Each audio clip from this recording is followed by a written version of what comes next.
إن الحمد لله نحمده ونستعينه ونستغفره ونعوذ بالله من شرور أنفسنا ومن سيئات أعمالنا. من يهده الله فلا مضل له ومن يضلله فلا هادي له. وأشهد أن لا إله إلا الله وحده لا شريك له وأشهد أن محمدا عبده ورسوله. فأعوذ بالله من الشيطان الرجيم. بسم الله الرحمن الرحيم. وإذ قال ربك للملائكة إني جاعل في الأرض خليفة قالوا أتجعل فيها من يفسد فيها ويسفك الدماء ونحن نسبح بحمدك ونقدس لك قال إني أعلم ما لا تعلمون. صدق اللہ العظیم۔ یہ کچھ تفسیر ہے آدم علیہ الصلوۃ والسلام کی تخلیق سے متعلق، تفسیر مظہری سے۔ وَإِذْ قَالَ رَبُّكَ لِلْمَلَائِكَةِ إِنِّي جَاعِلٌ فِي الْأَرْضِ خَلِيفَةً۔ اور یاد کیجئے اے محمد صلی اللہ علیہ وسلم اس وقت کا تذکرہ جب کہ تمہارے رب نے فرشتوں سے کہا بے شک میں زمین میں ایک خلیفہ نائب بنانے والا ہوں۔ علامہ بغوی رحمۃ اللہ علیہ نے فرمایا کہ حق تعالیٰ نے اول آسمان اور زمین اور ملائکہ کو پیدا کیا، ملائکہ کو آسمان اور جنوں کو زمین میں بسایا۔ جن ایک مدت دراز تک زمین میں آباد ہیں، پھر ان میں حسد، عداوت اور بغاوت پھیل گئی اور آپس میں فساد اور خون ریزی کی، تو اللہ تعالیٰ نے فرشتوں کا ایک گروہ زمین کو ان مفسدوں سے پاک کرنے کے لیے بھیجا۔ ان فرشتوں کو بھی جن کہا جاتا تھا، اور وہ فرشتے جنت کے محافظ تھے، اور ان کا نام جن جنت سے مشتق کیا گیا ہے کیونکہ وہ جنت کے محافظ تھے، اور ان سب کا سردار اور مرشد اور سب سے زیادہ عالم ابلیس تھا۔ تو وہ سب کے سب بحکم الہی زمین پر اترے اور جنوں کو پہاڑوں کی کھوؤں اور جزیروں میں نکال دیا اور خود زمین میں آباد ہوئے، اور اللہ تعالیٰ نے اپنی عبادت ان پر ہلکی فرما دی اور ابلیس کو زمین اور آسمان دنیا کی سلطنت اور جنت کی محافظت عطا فرمائی۔ تو وہ کبھی اللہ تعالیٰ کی عبادت زمین میں کرتا تھا، کبھی آسمان میں، کبھی جنت میں۔ بس ان مراتب جلیلیہ کے باعث اسے غرور ہو گیا اور اپنے دل میں کہنے لگا کہ مجھے اللہ تعالیٰ نے یہ سلطنت اور مرتبہ اس لیے عطا کیا ہے کہ میں سب فرشتوں سے زیادہ بزرگ ہو جاؤں۔ تو حق تعالیٰ نے اسے اور اس کے لشکر کو ذیل کی آیت سے خطاب فرمایا، انی جاعل فی الارض خلیفہ، بے شک میں زمین میں ایک خلیفہ نائب بنانے والا ہوں۔ فرشتوں نے عرض کیا، اے پروردگار، کیا تو زمین میں ایسے شخص کو خلیفہ بنائے گا جو اس میں فساد اور خون ریزی کرے، حالانکہ ہم تیری حمد کے ساتھ تسبیح کرتے ہیں اور تیری پاکی بیان کرتے ہیں۔ فرشتوں نے فساد کے مقابل میں جس سے امر شرک مراد ہے تسبیح کو قرار دیا، اور خون ریزی کے مقابل میں تصدیق کو، گویا یہ عرض کیا کہ آدمی فساد کریں گے اور ہم ان کے مقابلے میں تقدیس کرتے ہیں۔ فخر عالم صلی اللہ علیہ وسلم سے کسی نے عرض کیا کہ حضور، کون سا کلام افضل ہے؟ فرمایا، وہ جو اللہ تعالیٰ نے اپنے فرشتوں کے لیے اختیار فرمایا ہے، اور وہ یہ ہے سبحان اللہ و بحمدہ۔ فرمایا کہ یہ کلمات خلق کے لیے رحمت کے باعث ہیں، انہی کے باعث خلق کو رزق ملتا ہے۔ پھر باری تعالیٰ نے فرمایا، قال انی اعلم ما لا تعلمون۔ اللہ تعالیٰ نے فرمایا، میں وہ مصلحتیں جانتا ہوں جو تم نہیں جانتے۔ علامہ بغوی رحمۃ اللہ علیہ نے کہا کہ جب اللہ تعالیٰ نے فرمایا کہ میں زمین میں ایک خلیفہ بنانے والا ہوں، تو فرشتوں نے آپس میں چرچا کیا کہ اللہ تعالیٰ جو چاہے پیدا کرے، مگر ہم سے زیادہ بزرگ کوئی مخلوق پیدا نہ کرے گا، اور بالفرض کوئی مخلوق ہم سے زیادہ بزرگ پیدا بھی کی تو علم میں بہرحال ہم ان سے زیادہ ہوں گے، کیونکہ ایک تو ہم ان سے پہلے پیدا کیے گئے ہیں، اور دوسرے ہم وہ عجائبات دیکھ چکے ہیں جو اس مخلوق نے دیکھے بھی نہیں۔ تو اس پر اللہ تعالیٰ نے انسان کی فضیلت کو ان پر ظاہر فرمایا، چنانچہ ارشاد ہوتا ہے وَعَلَّمَ آدَمَ الْأَسْمَاءَ كُلَّهَا، اور سکھا دیا اللہ تعالیٰ نے آدم کو سب کے نام. ثُمَّ عَرَضَهُمْ عَلَى الْمَلَائِكَةِ، پھر ان اشیاء کو فرشتوں کے سامنے کیا. فَقَالَ أَنبِئُونِي بِأَسْمَاءِ هَؤُلَاءِ إِن كُنتُمْ صَادِقِينَ، فرمایا مجھے ان کے نام بتاؤ اگر تم سچے ہو. جب فرشتوں کو ثابت ہو گیا کہ حضرت آدم علیہ السلام ہم سے زیادہ علم اور افضل ہیں، تو اپنے عجز اور بشر کی افضلیت اور استحقاق خلافت کا اقرار کیا، اور اس نعمت کا شکر کیا کہ حق تعالیٰ نے ان کے پیدا کرنے کی حکمت ظاہر فرمائی. سبحانک، تو پاک ہے، لا علم لنا، نہیں ہے ہمیں علم، الا ما علمتنا، اس کے سوا جو تو نے ہمیں بتا دیا، انک انت العلیم الحکیم، بے شک تو اپنی مخلوق کو جاننے والا ہے اور اپنے امر میں حکمت والا ہے. جب فرشتوں نے درگاہ خداوندی میں گزارش کر دی اور یہ بھی انہیں اچھی طرح ثابت ہو گیا کہ ہم محض عاجز ہیں، تو حق تعالیٰ نے ان پر یہ انعام فرمایا کہ جو علم حضرت آدم علیہ السلام کو عطا فرمایا تھا وہ ان کے ذریعے سے فرشتوں کو بھی عطا ہوا. چنانچہ حق تعالیٰ فرماتے ہیں قال یا آدم انبئہم باسمائہم، فرمایا اے آدم تم فرشتوں کو ان چیزوں کے نام بتا دو. علامہ بغوی رحمۃ اللہ علیہ نے لکھا ہے کہ ابن عباس رضی اللہ تعالی عنہما نے فرمایا کہ آدم علیہ السلام کا جسد جب مکہ اور طائف کے درمیان پڑا تھا، ابلیس ادھر سے گزرا اور کہا اس کو کیوں پیدا کیا گیا ہے، یہ مخلوق اپنے آپ کو کسی شے سے بچا نہ سکے گی کیونکہ یہ اندر سے بالکل خالی اور کھوکھلا ہے. پھر اور فرشتے جو اس کے ساتھ تھے ان سے کہا اگر اس کو تم سے افضل بنایا گیا اور تم کو اس کی اطاعت کرنے کا حکم دیا گیا تو بولو کیا کرو گے؟ سب نے ایک زبان ہو کر کہا ہم اپنے رب جلیل کی اطاعت کریں گے. ابلیس نے اپنے دل میں کہا خدا کی قسم اگر میں اس پر مسلط کیا گیا تو میں اسے تباہ کر کے رہوں گا، اور جو یہ مجھ پر مسلط کیا گیا تو میں اس کی نہ مانوں گا اور سرکشی اور سرتابی کے سوا اور کچھ نہ کروں گا. اس پر حق تعالیٰ نے فرمایا وَعَالَمُوا مَا تُبْدُونَ وَمَا كُنْتُمْ تَكْتُمُونَ، یعنی فرشتوں نے جو ہماری اطاعت ظاہر کی اسے ہم جانتے ہیں، اور شیطان نے جو سرکشی اور معصیت اپنے جی میں چھپا رکھی اس سے بھی ہم واقف ہیں. وَإِذْ قُلْنَا لِلْمَلَائِكَةِ اسْجُدُوا لِآدَمَ فَسَجَدُوا إِلَّا إِبْلِيسَ، اور جب ہم نے فرشتوں سے کہا کہ آدم کو سجدہ کرو سب نے سجدہ کیا، یعنی ملائکہ نے سب کے سب نے سوا ابلیس کے. مفسر تفسیر کہتے ہیں کہ آدم علیہ السلام کی تعظیم کا جو فرشتوں کو حکم دیا گیا تھا تو اس کی وجہ یہ ہو سکتی ہے کہ آدم نے جو انہیں اسماء الہیہ تعلیم فرمائے تو بطور شکر اور ادائے حق کے انہیں آدم کی تعظیم کا حکم ہوا.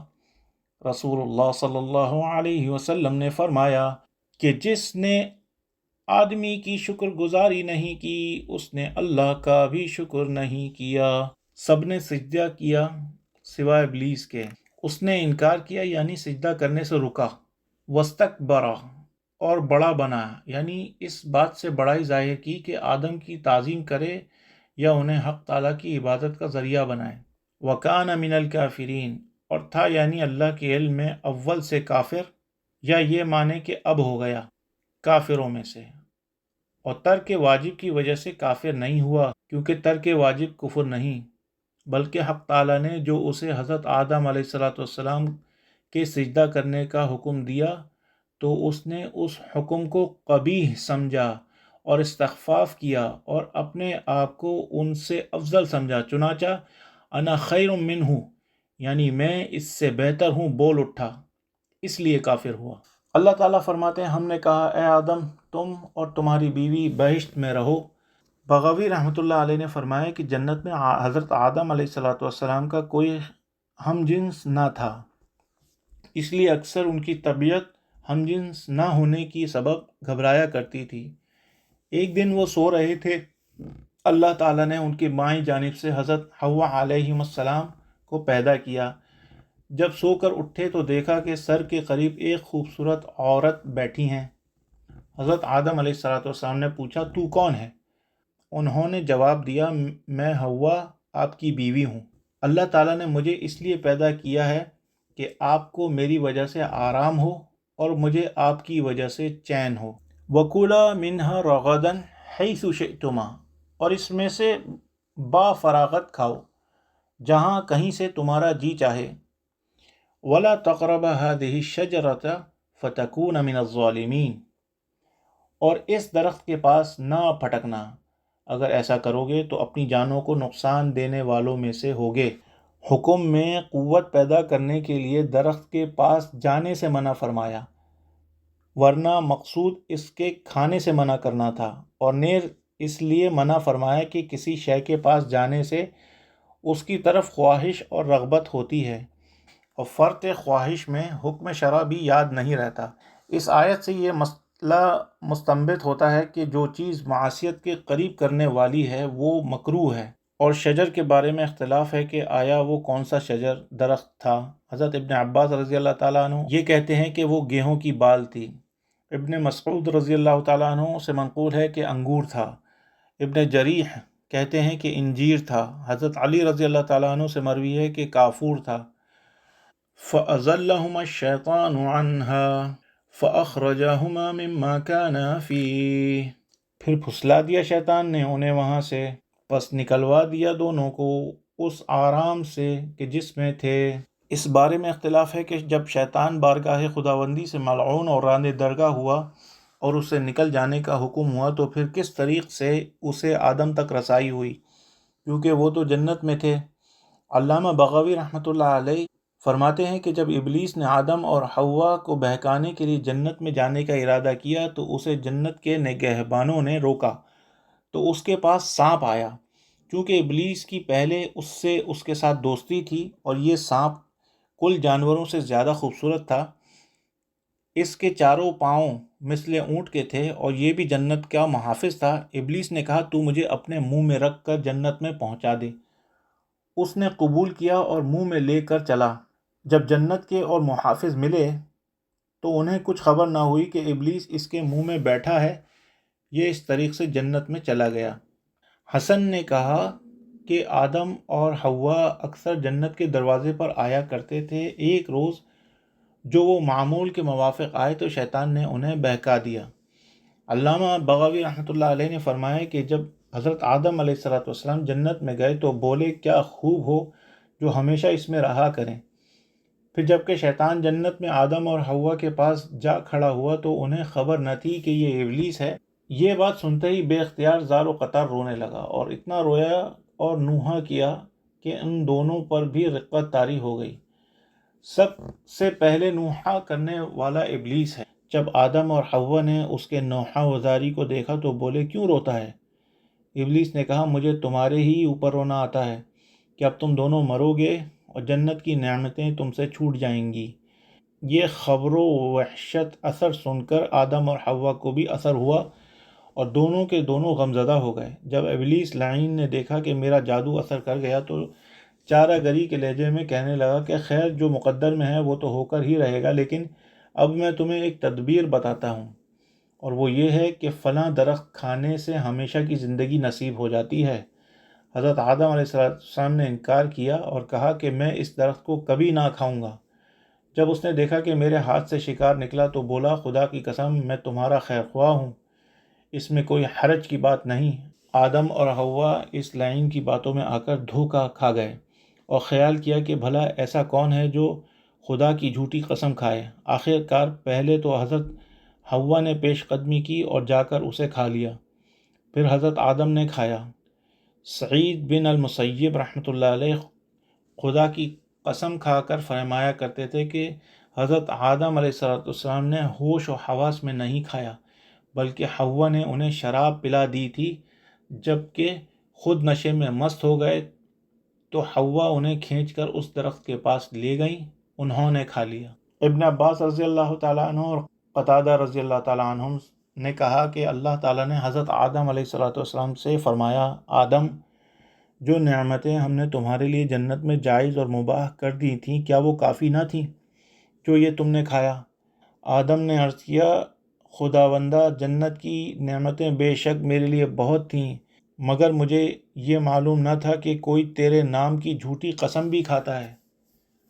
سعید بن جبیر رضی اللہ تعالیٰ عنہ نے ابن عباس رضی اللہ عنہما سے روایت کی کہ اللہ تعالیٰ نے آدم سے فرمایا، آدم، تم نے یہ فعل کیوں کیا؟ انہوں نے عرض کیا کہ الہ العالمین، حوا نے ایسی باتیں بنائیں کہ وہ درخت مجھے بھلا معلوم ہوا۔ جناب باری تعالیٰ کا ارشاد ہوا کہ میں اس پر عذاب مسلط کروں گا، یعنی حمل میں تکلیف ہوگی، اور پھر وضع حمل کے وقت دکھ اور تکلیف اور رنج علیحدہ، اور ہر مہینے جو خون آیا کرے گا وہ جدا۔ یہ سن کر حوا رونے لگیں۔ حکم ہوا کہ تجھ پر اور تیری سب بیٹیوں پر رونا مسلط کیا گیا، اور ہم نے حکم دیا کہ تم سب اتر جاؤ، تم ایک دوسرے کے دشمن ہو، اور تمہارے لیے زمین میں ٹھکانہ ہے اور نفع مند ہونا ہے ایک مدت تک، یعنی موت کے آنے تک۔ آدم علیہ السلام کے پاس ان کے رب کی طرف سے کلمے آئے، اور یہ کلمے حضرت آدم علیہ السلام کی توبہ قبول ہونے کے سبب تھے۔ ربنا ظلمنا انفسنا وان لم تغفر لنا وترحمنا لنكونن من الخاسرین۔ اے ہمارے رب، ہم نے اپنی جانوں پر ظلم کیا، اگر تو ہم کو نہ بخشے اور ہم پر رحم نہ فرمائے تو ہم ضرور برباد ہو جائیں گے۔ ابن عباس رضی اللہ تعالیٰ عنہما فرماتے ہیں کہ آدم اور حوا 200 برس روئے اور 40 روز تک کچھ نہ کھایا نہ پیا۔ حضرت آدم علیہ السلام 100 برس تک حوا کے پاس نہ آئے۔ یونس بن حباب اور علقمہ بن مرثد فرماتے ہیں کہ اگر سارے زمین والوں کے آنسو جمع کیے جائیں تو حضرت داؤد علیہ السلام کے آنسو ان سے زیادہ ہوں گے، اور اگر حضرت داؤد اور زمین والوں کے آنسو جمع کیے جائیں تو حضرت آدم علیہ السلام کے آنسو بڑھ جائیں گے۔ شہر بن حوشب فرماتے ہیں کہ مجھے یہ خبر پہنچی ہے کہ آدم نے گناہ کی شرمندگی سے 300 برس تک سر نہیں اٹھایا۔ فتاب علیہ، تو اللہ تعالیٰ ان پر متوجہ ہوا، یعنی پھر آدم علیہ السلام کی توبہ قبول کر لی۔ انہ هو التواب الرحیم، بے شک وہی توجہ فرمانے والا ہے، یعنی اپنے بندوں پر مغفرت کے ساتھ رجوع کرنے والا اور متوجہ ہونے والا ہے۔ توبہ کے اصل معنی لغت میں رجوع کے ہیں۔ اگر بندے کی طرف منسوب کریں تو گناہ سے پھرنا اور باز رہنا مراد ہوگا، اور جب اللہ تعالیٰ کی طرف نسبت کریں تو عذاب کرنے سے اعراض فرمانا اور مغفرت کی طرف توجہ فرمانا مقصود ہوگا۔ اللہ تعالیٰ دین کی صحیح سمجھ عطا فرمائیں اور عمل کی توفیق عطا فرمائیں۔ وآخر دعوانا ان الحمد للہ رب العالمین۔ سبحان ربک رب العزة عما یصفون وسلام علی المرسلین والحمد للہ رب العالمین۔